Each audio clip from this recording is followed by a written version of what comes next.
반갑습니다. 거룩한 주일 아침입니다. 오늘도 하나님 말씀을 사모하는 여러분들에게 하나님의 은혜가 풍성히 넘치기를 소망합니다. 오늘 본문은 어제 말씀에 이어서 사무엘 하 3장 12절에서 21절 말씀입니다. 오늘은 재미있는 장면입니다. 지금까지 다윗과 대적 관계에 있었던 아브넬이 다윗에게 와서 언약을 맺는 이러한 모습입니다.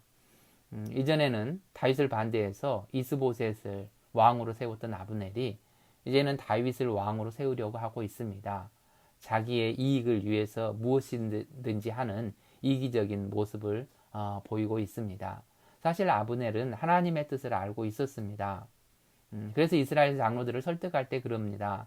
이 하나님께서 이미 다윗을 내 백성 이스라엘을 구원할 사람으로 세웠다라고 말을 하고 있는 거죠. 그러나 지금까지 그가 왜 그것을 지키지 않았을까요? 그는 하나님의 뜻을 알고 있었지만 자기의 욕심, 자기의 야망을 위해서 고의로 그것을 거역해 왔던 것입니다. 그러나 오늘은 이 언약을 맺습니다. 회개하고 돌아온 걸까요? 그렇지 않죠. 이 아브넬이 이스보셋과의 관계가 틀어져 버렸기 때문에 그렇죠. 이스보셋을 왕으로 세워서 자기 마음대로 해왔는데 이제 이스보셋이 자꾸 자기가 하는 일에 딴지를 걸기 때문에 이제 그와 같이 할 수 없어서 지금 그러면은 이 다윗을 온 이스라엘의 왕으로 세운다면은 자기가 또 온 이스라엘에서 영향력 있는 사람이 되지 않을까라는 그런 생각으로 이렇게 다윗에게 접근하고 있습니다. 우리는 어떤 면에서 보면 이렇게 매일매일 영적인 싸움을 싸웁니다. 나의 생각과 하나님의 뜻 사이에서 고민이죠. 나의 유익과 하나님의 뜻이 이루어지는 그 일 사이에서 고민입니다. 바라건대 아브넬처럼 자기 욕심을 따라 사는 사람이 아니라 하나님의 뜻에 순종하는 우리가 되었으면 좋겠습니다. 자, 그러면 아브넬은 도대체 왜 이런 사람이었을까요? 아브넬의 말 속에서 우리는 그의 치명적인 약점을 볼 수 있습니다.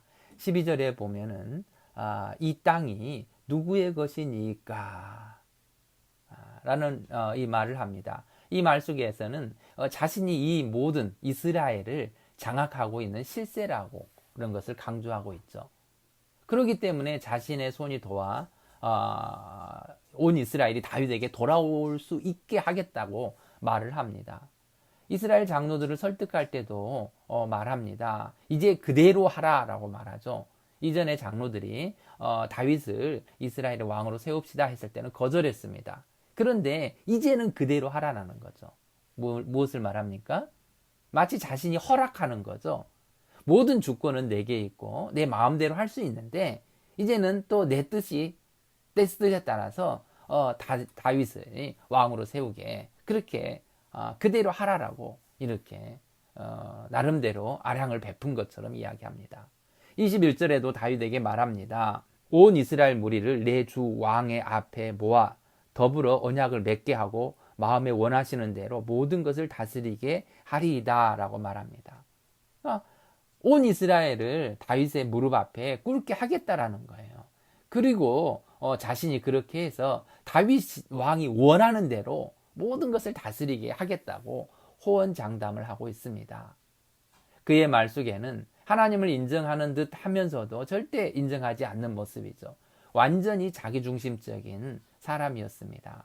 이 모든 것을 자기 마음대로, 자기 뜻대로 다 할 수 있다고 그렇게 생각하고 있는 거죠. 자기의 손 안에 있다라는 거죠. 그래서 모든 것을 자기 마음 먹은 대로 할 수 있다고 여기고 지금 이 일을 진행하고 있습니다.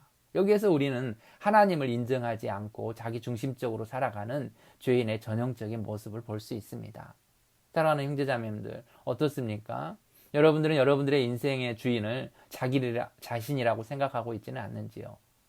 그러면서 신앙생활도 내 마음대로 하려고 하고 있지는 않는지요? 아브넬의 모습에서 우리의 죄악된 모습을 발견할 수 있기를 소망합니다. 반면에 다윗은 다른 모습을 보입니다. 물론 아브넬과 언약을 맺기는 합니다. 그러나 그의 머릿속에는 하나님께서 허락하신 이스라엘을 어떻게 다스려 갈 것인가 하는 생각뿐이었습니다. 그래서 아브넬과의 언약 속에서 그는 먼저 미가를 데려오라고 합니다. 물론 여기에서는 해석상의 차이가 있기는 합니다. 그러나 저는 다윗이 하나님의 뜻 안에서 이 일을 진행하고 있다고 여겨집니다. 이 미갈은 사실 사울 왕의 딸입니다. 사울 왕이 다윗에게 주었죠. 그러나 여러 가지 일들로 인하여서 이 다윗의 정혼만 하고 처가 되지 못했습니다.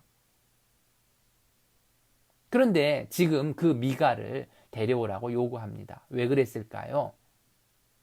미갈이 예뻤을까요? 절대 저는 그렇게 생각하지 않습니다. 왜냐하면 이 미갈은 다윗을 그렇게 곱게 보지 않은 사람이었어요. 다윗이 이후에 법궤를 가져올 때 너무 기뻐서 춤을 추는 것을 보고 못마땅하게 여기면서 왕의 체면이 무엇이냐고 핀잔을 주었던 사람입니다. 그럼에도 불구하고 다윗은 왜 미갈을 요구했을까요? 이것은 다윗이 자신의 왕권의 정통성을 확보하기 위한 노력을 하고 있다라고 할 수 있어요. 하나님께서 자신을 통일 왕국의 왕으로 세우실 것을 확실하게 믿었습니다. 그런데 문제는 지금 11지파가 다윗을 따르지 않는 거죠. 그래서 백성들도 그것을 인정하도록 돕기 위해서 사울의 딸인 미갈을 요구했던 거죠. 자신은 천천히 온 이스라엘의 왕이 돼도 상관없습니다. 그러나 백성들이 더 쉽게 하나님의 뜻에 순종할 수 있도록 이 일을 진행하고 있다고 볼 수 있습니다. 이것이 바로 하나님 중심의 삶을 사는 사람의 모습이라고 할 수 있습니다. 우리는 다윗과 같은 그런 모습으로 하나님을 주인으로 인정하는 그런 삶을 살아야겠습니다. 오늘은 거룩한 주일입니다. 우리 모두는 하나님께 나아가 예배를 드립니다. 이 예배에서도 내 중심적인 예배가 아니라 하나님 중심적인 예배, 내가 마음이 편한 예배가 아니라 하나님이 기뻐 받으시는 예배가 되기를 소망합니다. 나의 유익을 위한 예배가 아니라 하나님의 뜻에 순종하고 온전히 하나님께 영광을 돌리는 그런 주일이 되기를 소망합니다. 그래서 하나님의 뜻이 우리의 삶 가운데서 이루어지는 그러한 모습으로 순종하는 하루가 되기를 소망합니다. 감사합니다.